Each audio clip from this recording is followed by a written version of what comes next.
Друзья, порой враги умножаются, восстают против нас, чтобы сделать что-то недостойное, навредить нам.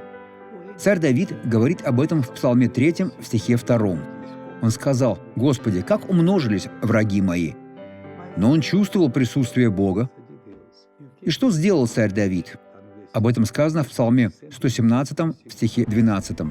«Окружили меня, как пчелы». Вы знаете, как пчелиный рой окружает человека.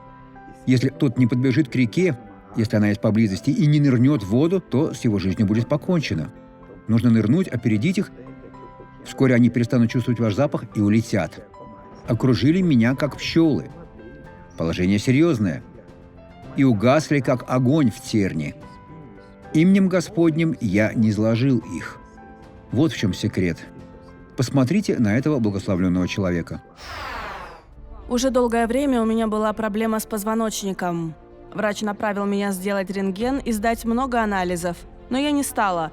Несколько дней назад он сказал мне, что от холода положение может ухудшиться. Он предложил мне класть на позвоночник грелку. Но теперь все прошло. По дороге из Рио-Гранде сюда я почувствовала сильную боль в позвоночнике. Сегодня утром я шла в церковь тоже с сильной болью, но теперь она прошла. Вы из Уругвая или из Аргентины? Я родилась в Уругвае. Хорошо. Да. Чувствуется акцент, хотя вы хорошо говорите по-португальски. А сегодня вы говорите на языке веры. Зло прошло? Правда. Всё Слава прошло. Богу. Теперь я помолюсь. Отец, коснись этого человека. Господь, огонь поедающий. Эти духовные пчелы сейчас угаснут, как огонь в терне. Я говорю: уйди из этой жизни, убирайся прочь, боль исчезни сейчас же во имя Иисуса.